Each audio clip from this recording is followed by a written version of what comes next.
Welcome to Outside Food and Drink. I'm Jean. I'm Victoria. Vacations from Hell month rolls on with 2005's The Descent, directed by Neil Marshall. A spelunking trip brings out the worst in a group of friends who have never heard the term tempting fate. Okay.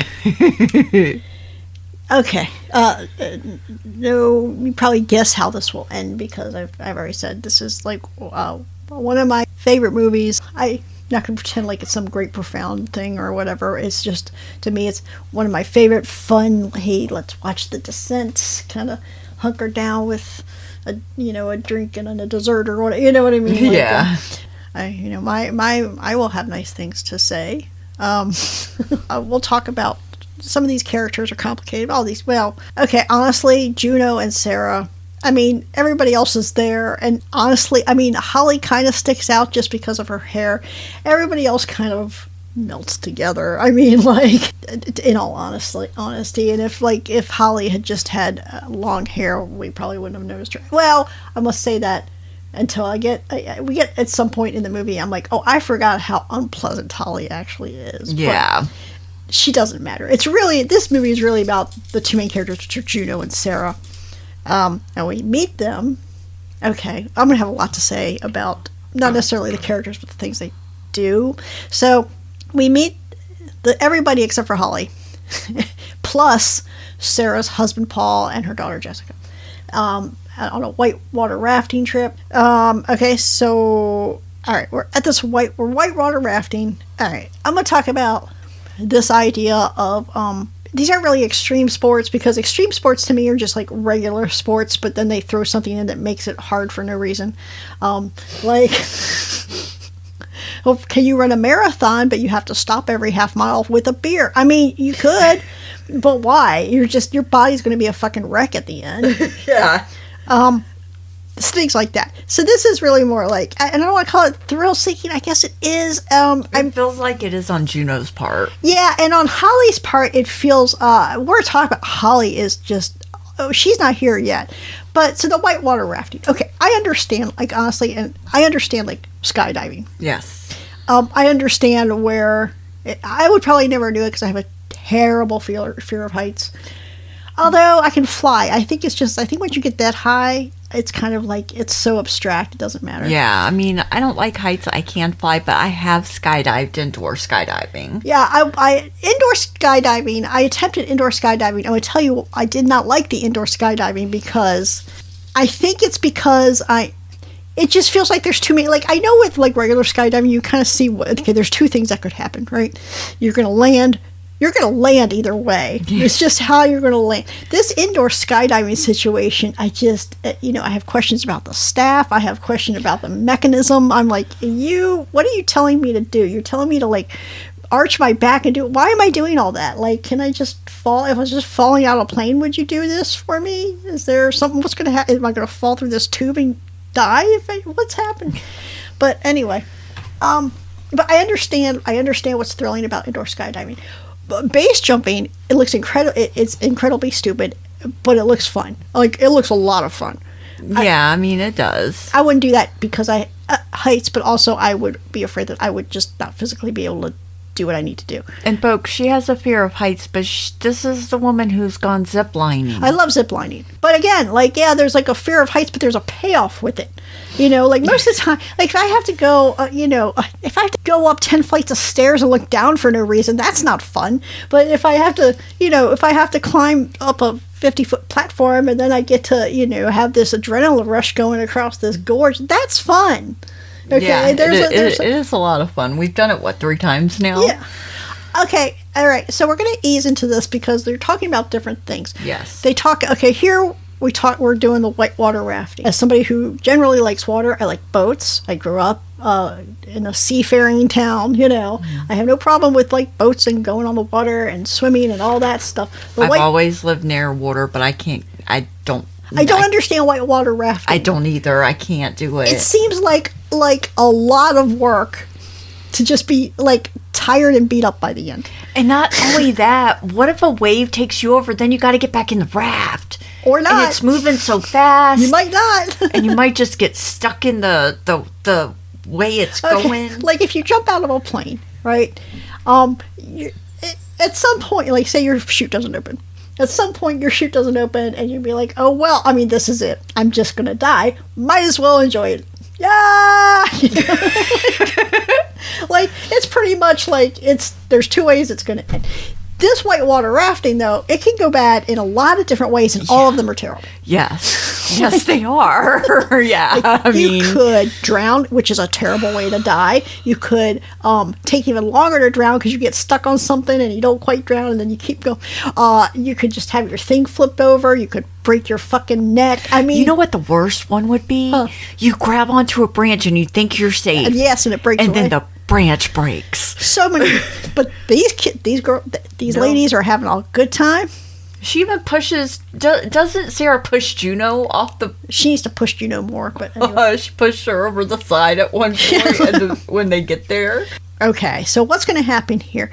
Immediately, you see Juno gets out of the water, and Paul, who is Sarah's husband, you might be confused because he doesn't go to Sarah, he goes to Juno and helps her take her helmet off, and he's very tender with her. I'm like, okay, so they're fucking, right? Like, this is not subtle. That was my first thought. It is not subtle at all. All right. And anyway. And Sarah's loving up on her daughter. She doesn't see this. She doesn't see this. But still, this is on the part of Juno and the husband, this is really brash behavior. Yeah. So Sarah and Paul and Jessica, they get into their car. They're going to head out. And now Beth, she kind of I said kind of everybody blends together. It's really Sam and Becca that just kind of just two people that are there. They're just kind of there. Yeah. To they don't seem like Beth kind of is distinct because she's closer to Sarah. Yes. So Beth tells her like, "Hey, you guys can go ahead. We got this. We'll get all the rafts and stuff together." I'm like, "Okay, so here you go. Everything that's about to happen, Beth, is now your fault. You shouldn't just." So. So they get in the car. Honestly, this is a great scene to start the ball rolling because they get in the car and they're not even arguing really, but she just turns to him and say, "You seem a little distant," and he turns and he takes his eyes off the road long enough that there's a white car coming from the other direction. This white car is doing a few things wrong. First, it crosses the center line. It appears to not know that it's I guess they're not paying attention either because they're crossing the center line. They don't attempt to brake until they are forcibly stopped by head-oning this other car. But also they have all these pipes tied to the top of their vehicle that are not secured correctly. Yeah, they are not secured correctly at all. So it doesn't take much for them to. I mean, this is not a high-speed collision either. They're all going about 20, but it's enough, and it throws these pipes through the windshield. Right through Paul, and Jessica happens to be sitting behind Paul, so it goes through Jessica's head. Let's talk about, it's shocking. I mean, especially the first time you see it, you're like, what the fuck? Yeah, because when you see it, they show the pipe going through the head, and it's like, whoa. Well, they kind of do. I mean, there's no question about what happened. Okay, and they show it kind of like on Jessica especially, it's kind of from the back, so you don't have to see a pipe go through a child's head, because nobody wants to see that. Nobody wants to see that. But I was going to say, I appreciate the restraint that they used on this scene, while still keeping it very effective. Yes. I feel like movies have gotten away from that, where they just, not a lot of movies now, I don't sound like, kids these days, but there are a lot, and you know what, it's not even now, but I think there are a lot of movies that think they're doing something by showing you everything, even when they're not that type of movie. I would expect Terrifier to be, okay, we're going to show you a bunch of stuff, or, but some movies that are attempting to take themselves very seriously do the same thing. I'm like, you're not actually getting any points, because I've seen this scene, and I know that you can get the same amount of effectiveness out of not showing us every little thing. Yeah. And then we have another follows up immediately with Sarah's in the hospital. Obviously, she's out. She's unconscious in a coma. I mean, we don't really know. It seems like it's like the same day or another day. And she's coming out of it. She's dreaming about her daughter's birthday party. And she wakes up panicked because she immediately remembers what has happened, and that doesn't care too much about her. I mean, she kind of cares about her husband, especially her daughter's dead. So this is a very powerful scene where she's running down the hall calling after her, and the lights, it's an old trope, but you can use these old tropes if you're doing it well. Yes. And they do it well here, where they do. She's running down the hall and the lights just go off behind her.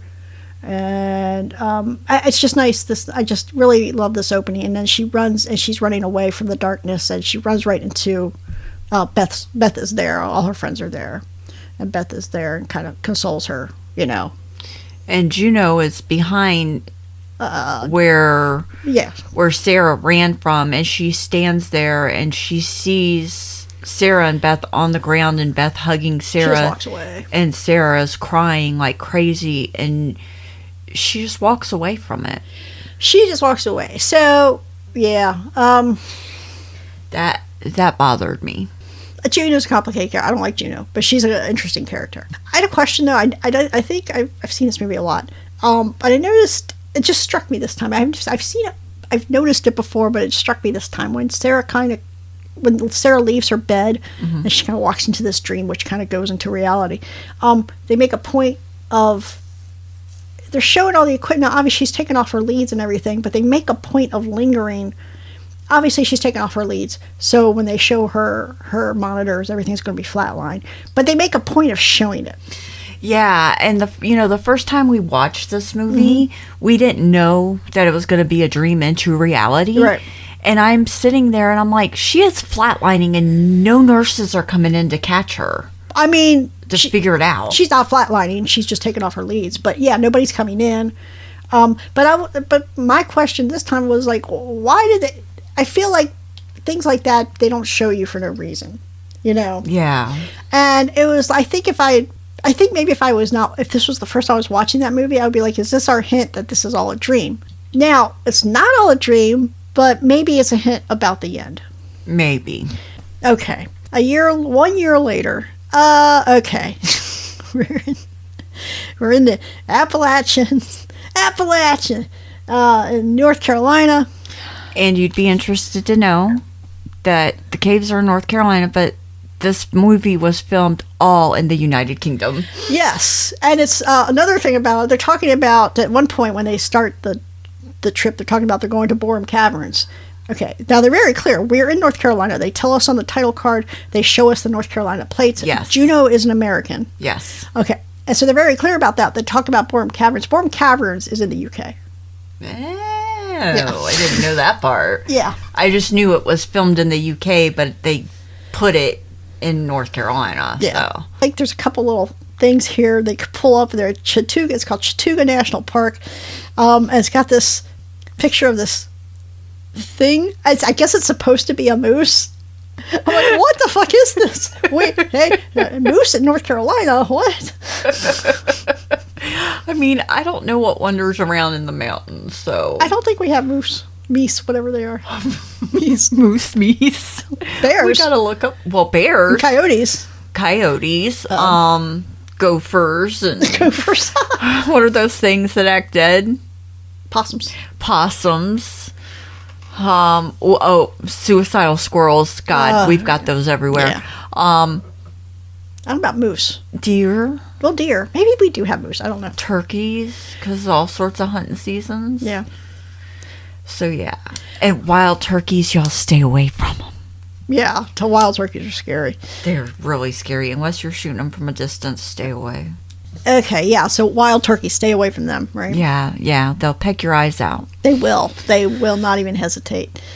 Okay, I do have some things here. So they make a little snide remark here about, like, basically this is like the pit of nothingness and nowhere. I'm like, okay, like Scotland isn't filled with a bunch of dark hills. I mean, come on now. Yeah, I mean, you're in the mountains. Yeah, come on. Because they were talking about the last trip in Scotland. I'm like, yeah, okay, well, where was that at? That was not. I mean, there's all sorts of trails through Appalachian too. Yeah. I mean, people hike all of them. Yeah, well, there's a trail that goes all the way down the lake. I mean, now it's not. I wouldn't do it. I'm not that level of hiker, but. Yeah, it's a trail. Yeah, it's an established trail. You're not really out in the middle of nowhere. You are out in the middle of nowhere, but like I said, the Scottish Highlands are not exactly... Yeah. Anyway, we get to this cabin, like a lot of bad stuff here. So there's this weird tin mask thing hanging on the wall. Really weird. It's really weird. They strike me, I can't tell with them. How old are these people supposed to be? I'm thinking mid-20s. You think mid-20s? Mid to late 20s. I don't think any of them are over 30. They're probably all over 25, but nothing over 30. It's weird because I think you're right. I think they're supposed to be mid-late 20s, but I get like people in their mid-30s vibe from them. Like, really? Yeah, I do. I don't know. Maybe it's just Juno and Holly that are like the childish way they act. Okay. And Rebecca, she's whiny. Oh, I mean, Rebecca's not whiny. She's like trying to mother hen everybody. Yeah, it's just not okay. Like, but I mean, in fairness, I think if you're they're getting ready to go on this. They're going to go spelunking, and my thing is like, if you're getting ready to go spelunking, why are you getting drunk the night before? You're not going to want to hang over the next day. You're not going to want to go look in a cave. I mean, hello. I can't imagine it. No. Anyway, Holly, we get a taste of Holly here. It's kind of interesting that Holly did not figure more prominently in this movie because I feel like there's like this weird focus on her. Yeah, I did too. And it was weird. And she's a bad stereotype because she's got the, she's like, it's all the like cavers, jumpers. But I'm like, yes, people that like have no respect for the life they have. Like people, I mean, like what? I mean, she's acting as if the fact that you have been born, this is a sign. Now it's not everybody that does this stuff, but there have been studies that people that do things like this, there is something in their brains. They do not have the same fear mechanisms as other people. That makes sense. And there's actually a rock climber, who a really accomplished one too. Like he had done stuff that like nobody else. Like I think he like climbed El Capitan with no ropes or anything. I mean, like he'd done like a free climber, like done some crazy stuff. And I forget where he was climbing, like some big climb. And right in the middle of it, he all of a sudden, it was like the first time ever he was like, fear. Wow. He was like, oh no, what am I doing? Yeah. I mean, it's people like that, people who go to do Mount Everest and stuff. I can see. Is it Mount Everest that's so hard to climb? K2 is actually harder. That's why everybody goes to Mount Everest. Okay. But yeah, and I even get the thing with like Mount Everest. We're like, well, it's there, and it's. Yeah. I can kind of get stuff like that. Or even like the guy who like he ran through the Sahara. He ran the Sahara Desert. I understand that though because But I mean the heat. Yes, but here's the thing. If you're running through the Sahara, this is a conditioning problem if you're running through the Sahara. As long as you have a system to keep access to water and you've been conditioning yourself, it's completely doable. It's a lot of hard work to get yourself to that point, but it's completely doable. My thing with like all this other stuff, like I think it would be cool to do Mount Everest, and like my stuff with like a lot of the rest of it is like things are beyond your control, and too many things are beyond your control, and that only one thing needs to be beyond your control, and you're dead. Yeah. I mean, I would like to climb, but I want to do like a little rock wall where I'm attached. Yeah. Indoors, outdoors, I don't care, but little. Yeah. Like I can't do anything big. No. I would freak out halfway up. But yeah. But anyway, so Holly's entire personality is that she does this stuff. Yes. That's her entire personality. And it's irritating. I think the world was full of these people, and like I feel like the world was full of these people in like the 90s and 2000s. You could not get away from these fuckers. Yeah. Like, this is my whole personality is that I'm a slightly more respectable version of Jackass, But that's Holly. She's unpleasant. Rude. She's rude. I don't like her.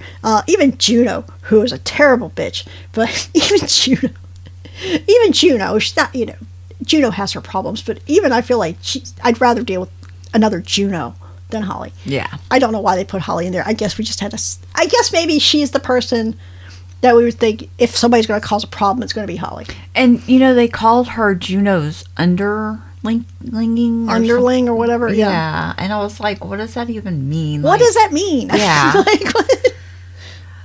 I don't know. Because at one point, I think it's Becca who says something about, like, I'm an English teacher, not a... Yeah. And I'm like, okay, so you're not, like, professional... Yeah.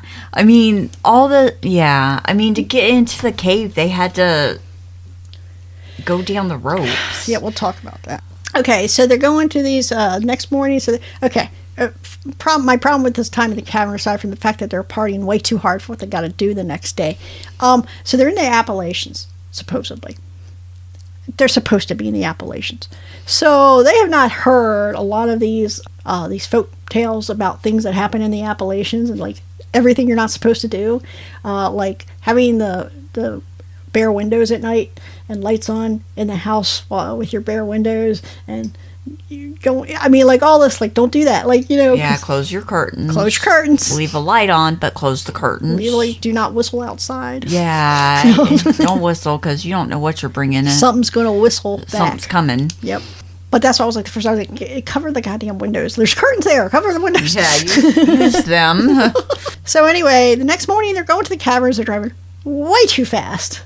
Way too fast for these roads. Yes. And somebody's like, I've never been lost in my life. Famous last words. There's some nice foreshadowing. And we get a very pointed shot of Juno stuffing the guidebook for the cave system into the glove compartment. Yep. It will not actually matter. Nope. Because they're not going to those caves. Nope. They are not. Yep. This bitch has got balls. She's got balls. Okay. Well, at least she's going to put her money where her mouth is, which is more than I can say for Holly. But yeah. So they get to this cave. It's not like, I always think of caves as like, it's kind of a hole on the side, or maybe you have to kind of burrow a little bit to get to it or something. But exactly. This is just a hole in the ground. Yeah. So they just have huge hole in the ground. And my first thought is like, okay, great. So you're all down there. All of you are down. This is what, a 30-foot drop, I think? Yeah. I would have sat outside and waited. Somebody should be up there. That was mistake number one. Yes. Somebody should have been up there. Yes. Because this is a 30-foot drop. If any of your equipment fails, you don't know how much of it's going to fail. If something caves in, you're stuck down here. If you lose some equipment somehow. Yeah. You're not getting back up. You're screwed. Yeah. But they had nobody up there. Nope. But anyway. They all came down. I do feel like, and they're funny, when they're hiking in, they got to hike through the woods to get to the cave opening. And I feel like they're very lackadaisical in their prep work. I feel like they're I'll just grab a bag. That's my thing. I'm like, what? No. It made me think of Amy and her flip-flops to the temple. Yes, very much. Okay, so Becca is here as they're hiking out to the cave. Becca is here listing everything that could go wrong, right? Yeah, like, she's one of those people you just don't even want. I don't even understand why you're there, Becca, Yeah, I'm like, if you're just going to list off the bad stuff, go away. This is where she says, this was funny, I'm an English teacher, not Tomb Raider. Yeah. They get down, they have this 30-foot drop, they get down there, there's literally a smear of blood at the entrance of this cave. Yes. Turn around. Go back. Now there's my favorite thing in every movie, bunch of bats, and you know what that means, right? I'm not sure. Means you got to get a rabies shot. Oh yeah, and don't the bats go after Rebecca? Isn't it Becca? They fly towards. Yeah, and she's like raising her arms and everything. I'm like, wait a minute! All you spelunkers and doing all this stuff, you don't know how to handle bats, which is not to wave and scream. Yeah, it's not. That's the wrong way. I even know that. They're trying to find the next passage, right? Yeah. And Sarah finds the thing that she finds the next passage. It's the narrowest thing in the world. If you're, 2 ounces overweight, you're not getting through this thing. Yeah, I think Holly went through it to see. Yeah, how it was. This is some nutty putty shit. Please explain the fucking appeal of this to me. I can understand skydiving. I understand base jumping. I understand, though I would not ever, I think we're starting to tip a balance here. I understand like mountain climbing and rock climbing, and I understand regular scuba diving, not the scuba diving where people go into underwater caves. That's just hating life. But I understand scuba diving. I understand deep sea diving. That must be fascinating. I understand all that stuff. There's a payoff to all this. Please explain to me what burrowing like a goddamn hedgehog. Please explain the fucking appeal. Please explain it to me. This seems to me like this is screaming against every single survival instinct we have. Yeah, I mean, the way she's moving through this cave, the way she's inching forward, like she can't move. Yeah. It makes me claustrophobic. Like, this movie does the claustrophobia really well. Yeah, I mean, I'm not claustrophobic in regular areas. I mean, there's times where there's just too many people and I have an anxiety issue. That's anxiety. But this movie makes me claustrophobic in, like, these areas. Yeah. But I don't understand, like, what's the appeal? What are you getting from this? I have no idea, because they talk about it's an adrenaline junkie thing, and I'm like, that's not an adrenaline junkie thing. That's not adrenaline. That's not adrenaline. Okay. I mean, I guess it is adrenaline, strictly speaking, because your body is now going into fight or flight mode, right? Because your body, your reptile brain understands that you're in a bad, dangerous situation. Yeah, I mean, I can get that. And plus, your breathing must be a little bit worse because it's pushing on everything. Yeah. But, like, what's the payoff? Like, you don't get, like, a great view, you know? No, I mean, you're looking straight ahead, praying it doesn't get narrower. You don't get a great view. You don't see, interesting fish. There's just rock and rock and rock and rock, and it doesn't make any sense to me. Yeah, and then what happens? Like, I just can't. Well, like, what if you push the wrong area? Ugh. What happens when, for example, it collapses? Yeah. And you're in it. Yeah. I can't. I couldn't even go into a mine because of that. And you can hear it rumble. Okay, so that's what happens. Everybody gets through. Sarah is last. She's got the rope bag. She's stuck. She gets stuck. Well, she has a panic attack. Okay. Because, yes. Because she has a functioning limbic system. She has a panic attack. Yes. And, okay, they end up pulling her out just in time, but they had to leave the rope bag. The idea is you're supposed to be pushing the rope bag out in front of you. So, but she didn't. No. Everything kind of got stuck. So they pulled her out and left the rope bag. And now they have no rope bag, which is bad. So they're just, whatever they have on their body is what they have. Okay, this is where Holly gets really unpleasant. I need to understand this because Beth is the one. So Sarah, everybody goes through. Sarah gets stuck. Beth is the one that goes back to help her, talks her through it to get her out. And then when they realize it's starting to collapse, because Beth is being very like, breathe, you got this, you've been through worse, and all that. And then they realize it's coming down. She's like, fuck it, let's go.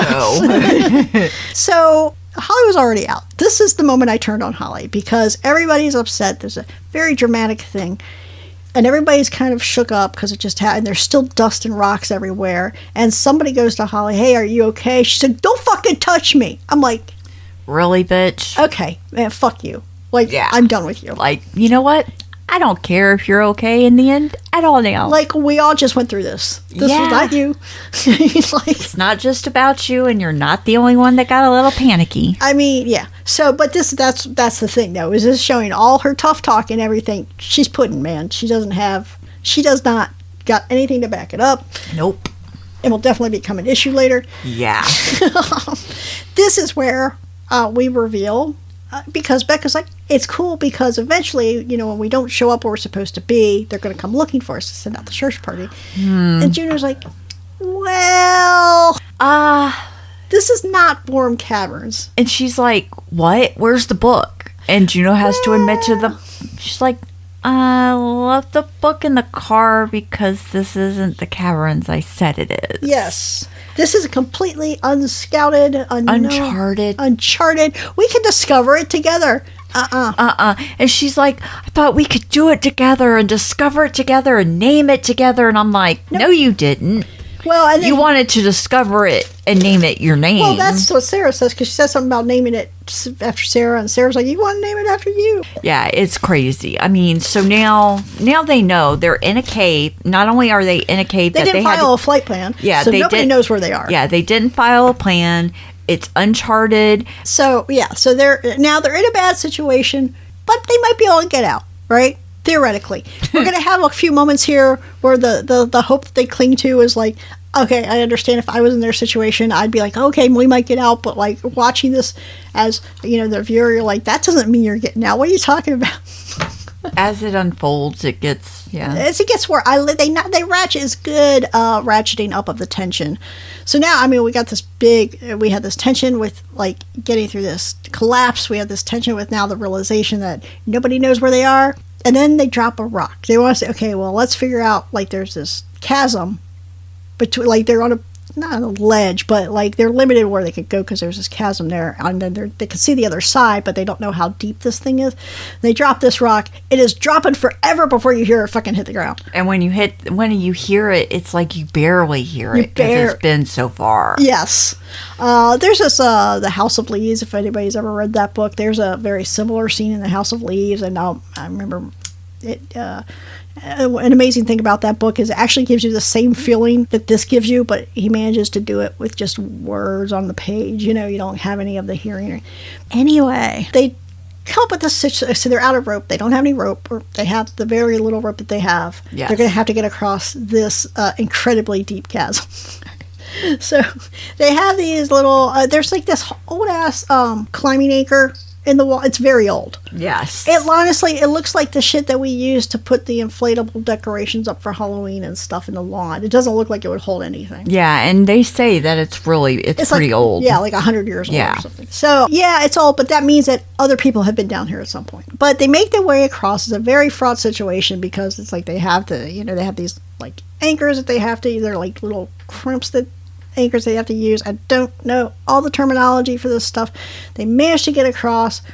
Juno gets across, but she's like kind of pulling up the stakes behind them so they have as much as they can get, and I'm like, this is some upper body strength. Oh yeah, that I could not do this ever at any point in my life. Yeah, it was crazy. Yeah, just hanging there and then putting your arm up to put the crimp in for the girl to go all the way across with the rope, and then for them to, then somebody else has to come back behind you. The last one has to come back behind you and do that. It's crazy. Yeah, it's a lot of this. They got to get across these pits, and there's all more tight spaces all over the place. There's a cave painting. All right. Becca is like, look at this painting. And everybody's like, yeah, that's cool, but we got to find a way out. She's like, no, look at this.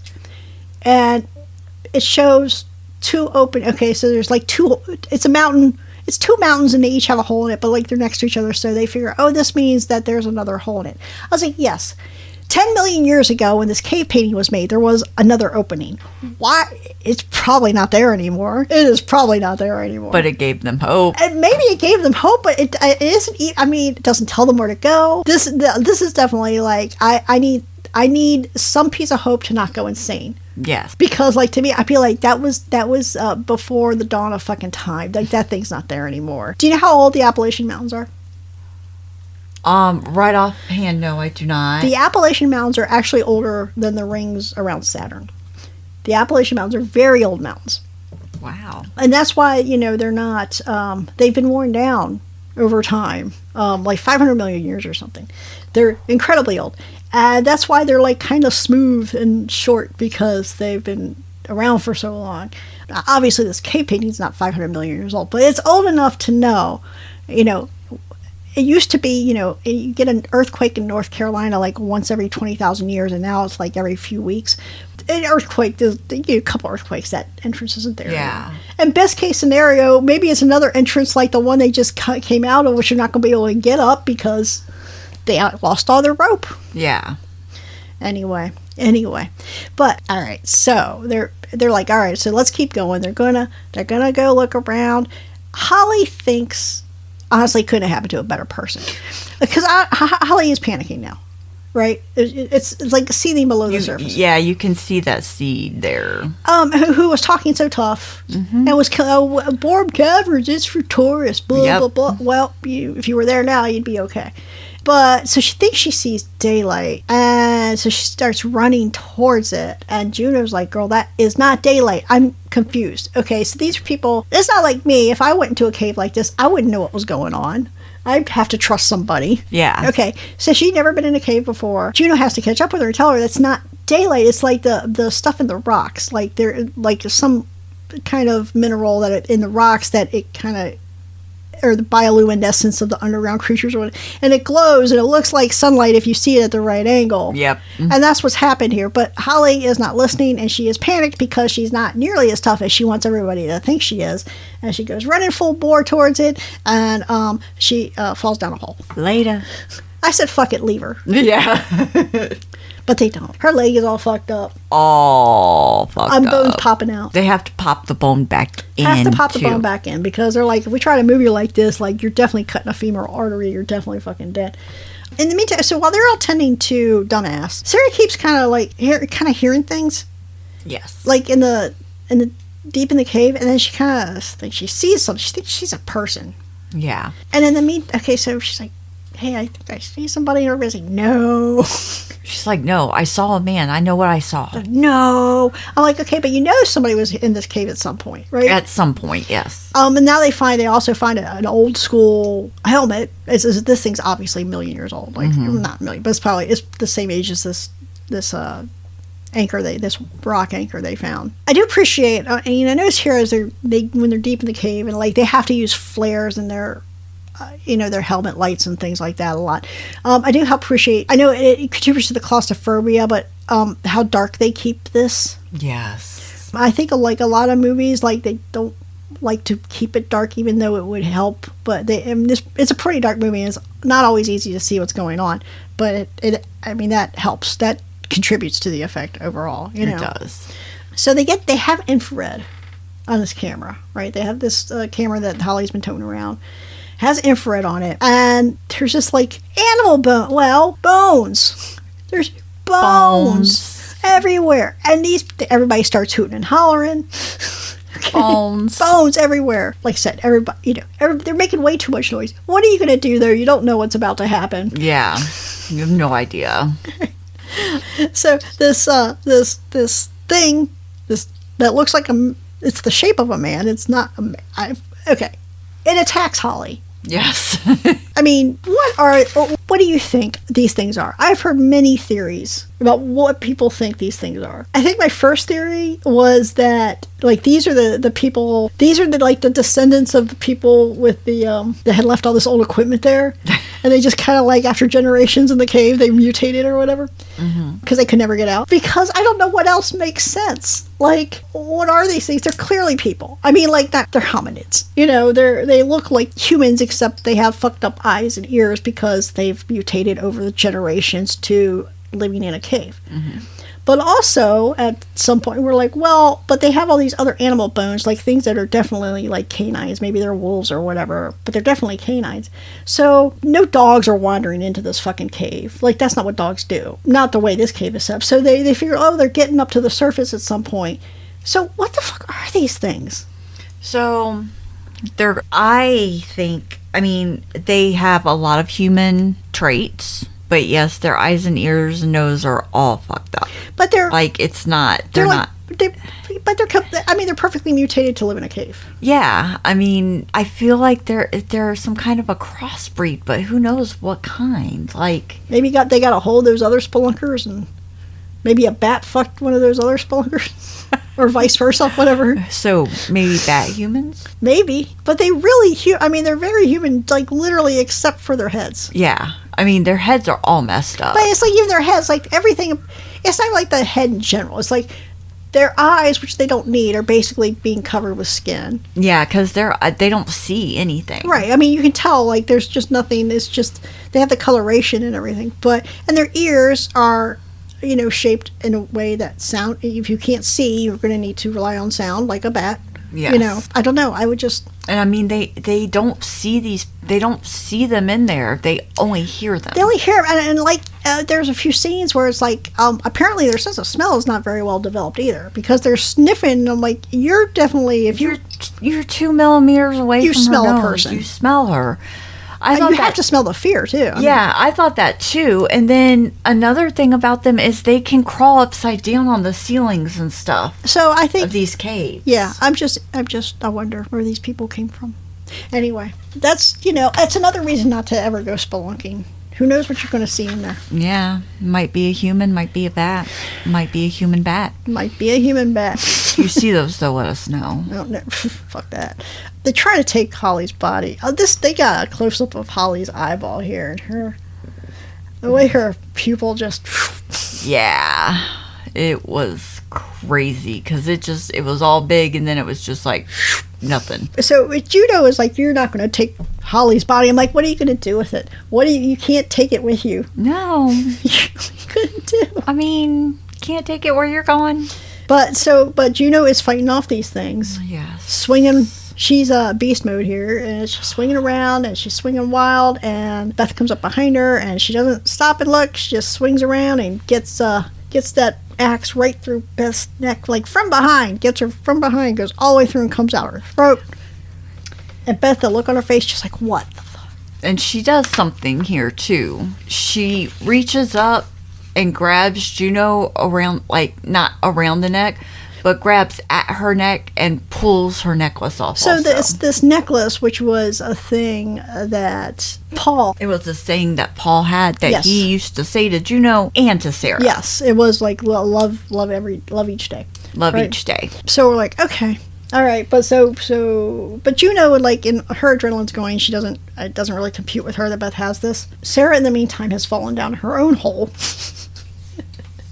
But she wakes up like this is the feeding room. This is just there. Okay, so there's carcasses everywhere. Like I said, there's things that are clearly like canines, like animals that we would see just roaming on the surface. There's clearly what looks like human bones too. Mm-hmm. They might be cannibalizing each other, or they're getting every dumbass that comes through this cave, or they're going out at night and grabbing people. I think that makes the most sense because people are stupid, so people are just going to... We see it. People are stupid. People will just look death in the face and laugh and then be like, hey, why'd you kill me? Because you laughed at death. Okay. Animals aren't like that, though. Animals, they sniff out death. They sniff out stuff like that. Not just dogs, but like most animals. They won't go near it. So, like, they surely smell all this death right there. So I feel like, yes, they're definitely going out and hunting. Yeah, I think they're definitely going out and hunting. I don't think that much stuff is falling into the cave for them to eat at all. Yeah. Especially because this is from the other side where they came in. Right. This is the other side of the cave is where their feeding room is, and this big old pool of blood.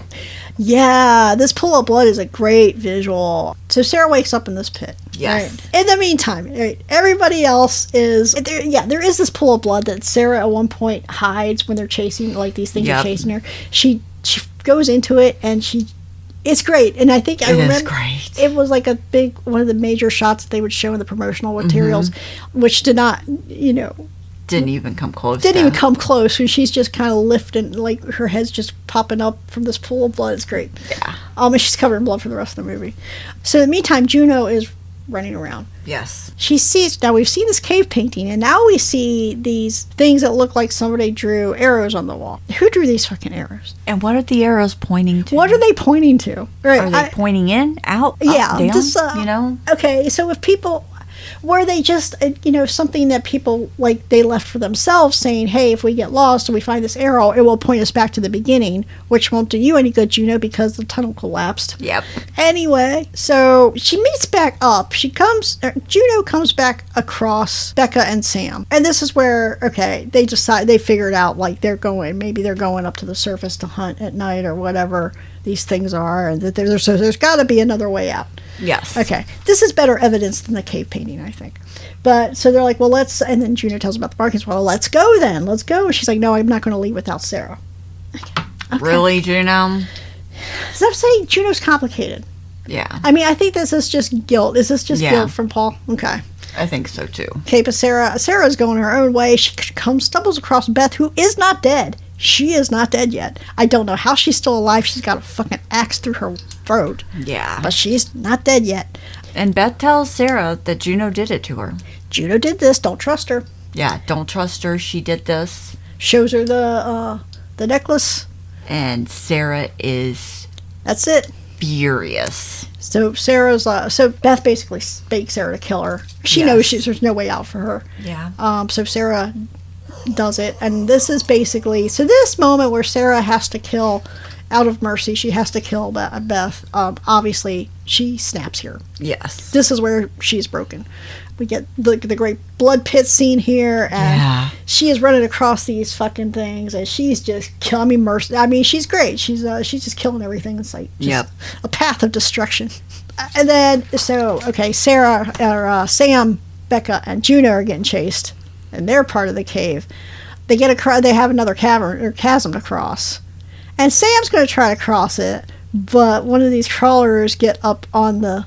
Okay, this is a great visual too. Yes. Gets up there, gets her, basically rips her throat out. She manages to kill it as it's ripping her throat out, but she's dead.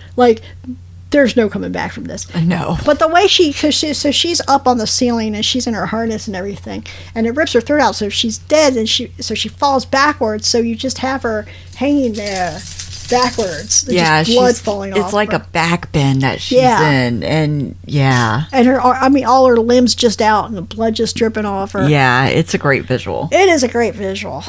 And then Becca they just rip out. They get Becca next. They're coming. There's too many of them. They got Becca next. Juno probably would have been toast, except here comes Sarah. I mean, Juno's fighting hard. Okay, but it's just there's too many of them. Too much going on.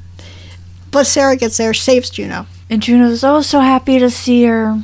Yeah, and Juno is not admitting to. She's like, she saw Beth die. One of the creatures got her, saw Beth die, and Sarah's like, okay, I'm gonna keep that in my pocket for later. So they have a nice sequence where they're getting attacked. This is so they're fighting back to back, keeping keeping the crawlers away. I think this movie has aged very well. Yes. I mean, obviously you can tell it's not a brand new movie or anything, but it looks good. Yeah, it does. The only thing, and honestly, if I'm being honest, not when it first came out, but just a couple years after it, when I would watch this movie, this was the only moment where I was like, ugh. When the crawlers are coming at them, you can see the effects. Yeah. It's unfortunate. But it doesn't ruin the movie at all. Mm-mm. But other than that, I mean, it's that's the type of thing, let's just go back and fix that little spot there. Yeah. But it's, the movie looks great still. It does. But anyway. But, you get, I think you have a problem with a lot of movies of this era.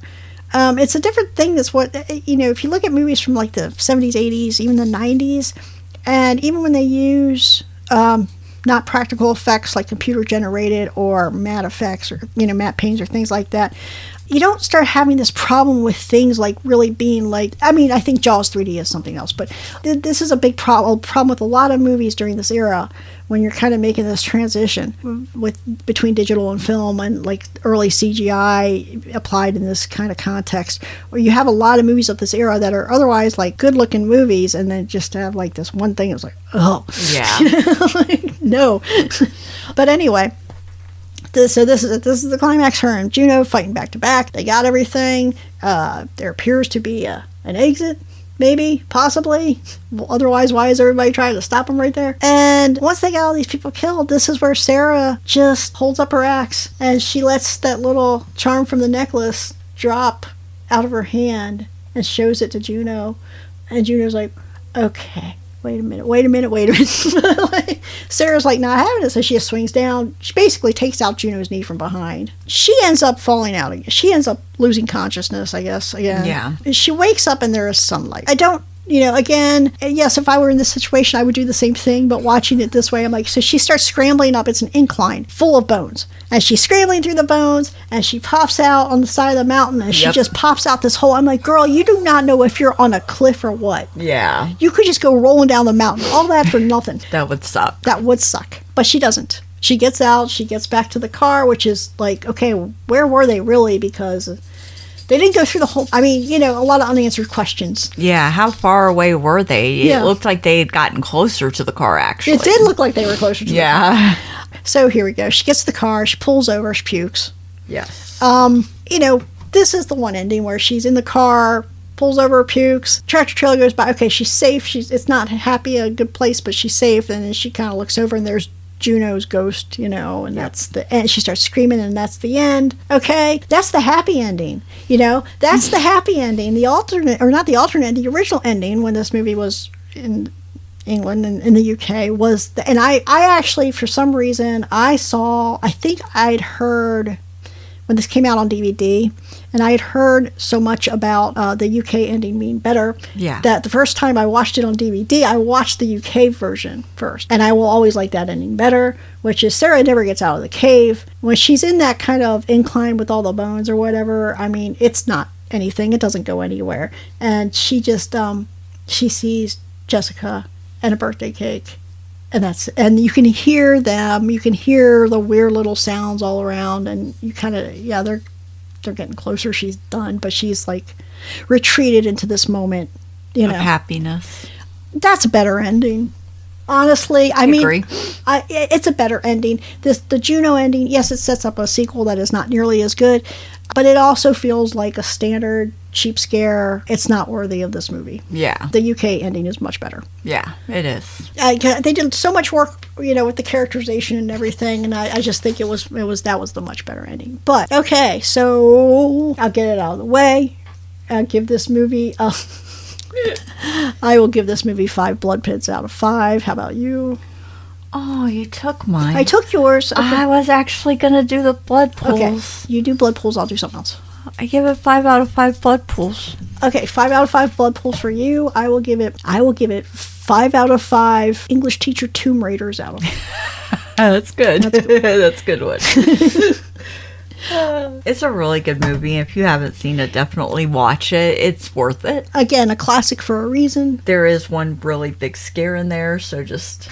Yeah, I mean... I don't jump easily, so it makes me jump every time. Well, and it's a good use of it, too. It's not constant jump scares or anything. It's just... There's one, big moment like that, and it's earned and it works because it's not all over the place. Yeah, because really it's not. But it's, the most appealing thing about this movie is that it went to pains to recreate the kind of claustrophobia and the panic and the frustration that you would feel in this situation. Yes. All the stuff with the crawlers and everything. I mean, yeah, that's terrifying, but it's not even the most important thing. The most important thing is even without the crawlers, they were lost and fucked. Yeah, they were. I mean, they were not getting out of that cave no matter what. The relationship with Juno and Sarah. I mean, obviously this is, this whole thing is about Sarah working through her trauma, and in the end, that I think that's why another reason the UK ending is better, because, if we understand this whole thing is like Sarah trying to deal with her trauma. So this is, in the American version, the US version, you do get kind of the catharsis at the end because she does manage to break free. Yes. So that's its own catharsis. And you don't get that in the UK version. You just get this, she just kind of accepted that this is good, this is it. And that's, she's not going to work through her grief. She's not going to work through her trauma. She's going to heaven to kill Paul. Good for her. Good for her. I think the UK ending works better with the themes of the movie. Again, we didn't have to have the crawlers. Insofar as much as we did have the crawlers, they were well done, except for that one little bit. I think it was well done. Like I said, it's a classic for a reason. It's one of my favorite movies for a reason. It's one of my favorite, I know I can always count on this one movies for a reason, Yeah, I like this movie. It's not in my top 5. It's top 10, but it's not my top 5. So, yeah, I wouldn't say it's in my top 5. It's my top 10. Easily. It's really good. Yeah, it's always going to be it's one of the permanent top 10. My top 10 will shift because movies come out. I'm like, oh, you knocked one out, But this is one of those ones it's been 20 years. I don't think it's going anywhere. Yeah. All right, so that is it for The Descent. Next week, we're going to be talking about Turistas, which is, I think it's going to be an interesting contrast to the last 2 movies. Oh, yeah. And in the meantime, you want to check out our other podcasts. We have Deconstructing the Dark Passenger, which is a podcast about all things Dexter. We're talking about season 4 on that right now. You can also check out The Final Assessment, which is a podcast about the show Evil. We just wrapped up season 2. We're going into season 3. And of course, last month we just had Giallo month. We did a few classic Giallo movies, and you can check that out. We did Lizard in a Woman's Skin. Of course, we did Blood and Black Lace, A House with Laughing Windows, and Phenomena. And then we have almost a year of 3 to 4 movies a month. Yes. So all those are available on the website. Check those out. Eventually we'll have these all up on YouTube as well, but for right now we have the past 5 months on YouTube, so check it out. And until next week when we talk about Turistas. Later.